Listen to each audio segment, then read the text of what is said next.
What is up, everybody? My name is Ryan, and I'm here in the studio, Mike's Beats Laboratory, and Mike is mic'd up today. What's up, Mike? Not much. I'm mic'd up. We got him on mic. Finally, you can hear him. Other than this faint echo from the Netherlands of the office, he has got a mic. But anyway, hey, welcome back to another episode of Reflections, our podcast where we just sort of dive into briefly, ever so briefly, some topics that are interesting to me or to us or, I don't know, in pop culture that are fun to talk about, which brings me, of course, to the topic of today that I want to talk about is dragons. I love dragons. Dragons are these mythical creatures. I might do 2 episodes on dragons, which is crazy. I didn't plan on this. But dragons live forever. They breathe fire. They fly. They're terrifying. But they are used in ancient myths. I mean, the world round, I would imagine. But they're ubiquitous in these ancient myths, even modern myths, which are really basically retellings, stories that are from ancient myths. Anyway, I read this kid's book, very short, brief. I can't even remember what it's called, and I use it, believe it or not, in my pre-marriage counseling with couples, or soon-to-be couples. And here's the story. So one morning, this little boy wakes up, and there's a small dragon in his bed. And he's like, yo, a dragon, this is crazy. What am I going to do with this dragon? He starts petting the dragon, and he brings it downstairs. He's like, Mom, look, there's a dragon. I found a dragon in my bed.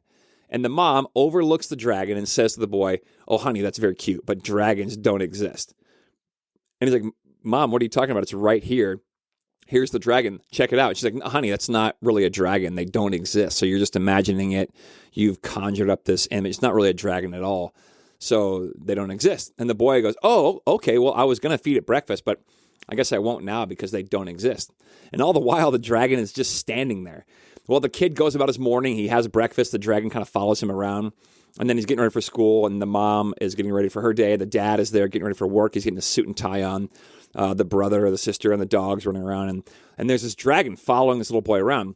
And ever so slightly, as you turn the pages, the dragon gets a little bit bigger every turn of the page.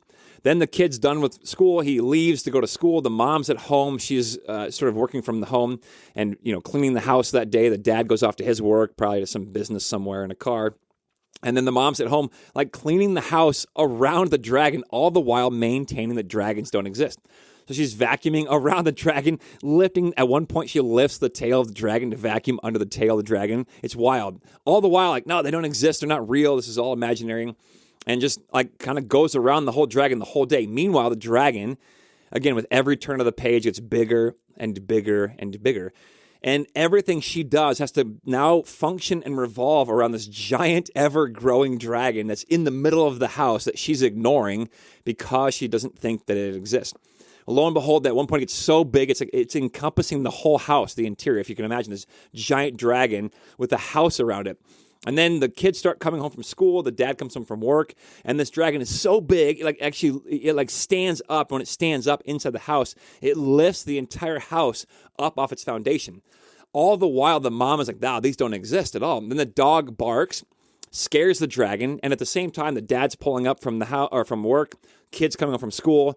Dog barks, and the dragon gets scared and just takes off running down the street. So you can imagine in this kid's book, there's this giant dragon, a house like on its back, like a shell, running down the street. Everyone's chasing it. The mom's in the window screaming, help, help. And the kid's like running after this house, the dad too. And they all finally catch up with the dragon in the house like 5 blocks down the road. And they're like, what is going on?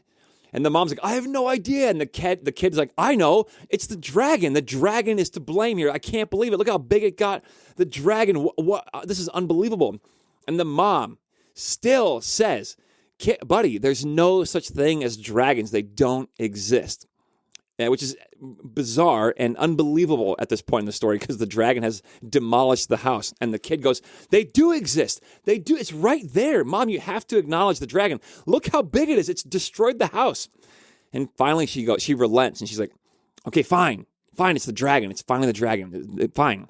And as she acknowledges the dragon gets a little bit smaller and a bit smaller and a bit smaller. And finally, it's like a little bit small, like the size of a dog yet again. And they're all talking about this dragon. Like, God, this is crazy. It does exist. Here it is. And then the kid goes, man, I can handle a dragon this size. It's about the size of a small dog again. And he goes, I can handle dragons this big, but not those giant ones. Those those wrecked the house. And the mom's like, yeah, I think it just wanted to be noticed. And that's the end of the story. And I love this story. And I tell it to couples because I say to them, I say, listen. And so I tell them the story. And at this point, they're like, what are you talking about? If they haven't kind of picked up on the sort of the idea yet. But I say, listen, every relationship and in everyone's life, you have these dragons. And they usually begin small. And in a relationship, it's like a small thing that happens between two people or in an organization or whatever the case might be. It's like an offense or a rift or a sigh or a rolling of the eyes. That there's this dragon, or they're often called snakes too. It's a problem. It's like when your engine light comes on in your car. It's a dragon, a small dragon. And you better check on it. You better acknowledge it and talk about it and say, hey, what happened there? What was that? Hey, why'd you roll your eyes at me? Or, hey, you offended me when you left the toothpaste cap off the toothpaste or whatever. Or when you left your dishes on the counter, that bothered me. Or what do you mean we can't go to my family for Christmas? That might be a bigger dragon, but it's this small problem. And the thing is, when they're that small, when your check engine light comes on, at that point, if you get under the hood and look, it might not be an expensive fix. It might just be, hey, you got to change the oil. Maybe you got to replace the blinker fluid. Just kidding. Whatever the case is. Or, hey, just put the toothpaste cap on at night. Or, hey, start putting your dishes in the dishwasher. Not a big deal.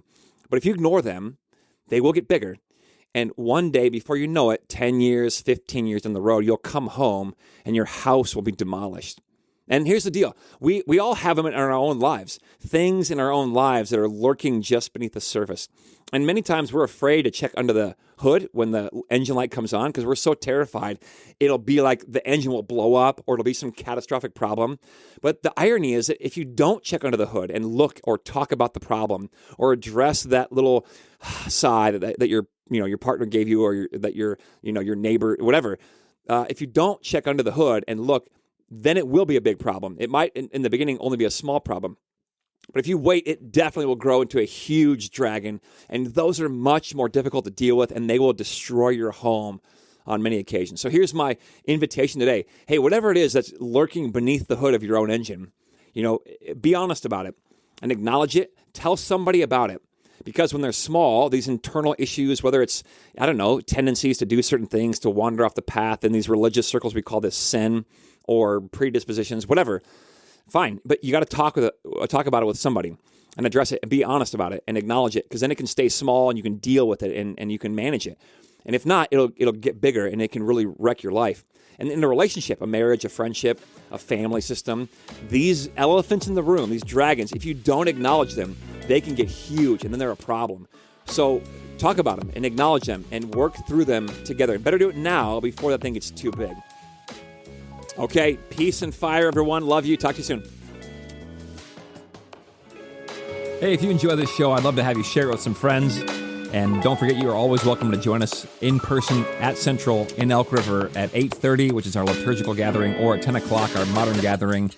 Or you can check us out online at clcelkriver.org. Peace.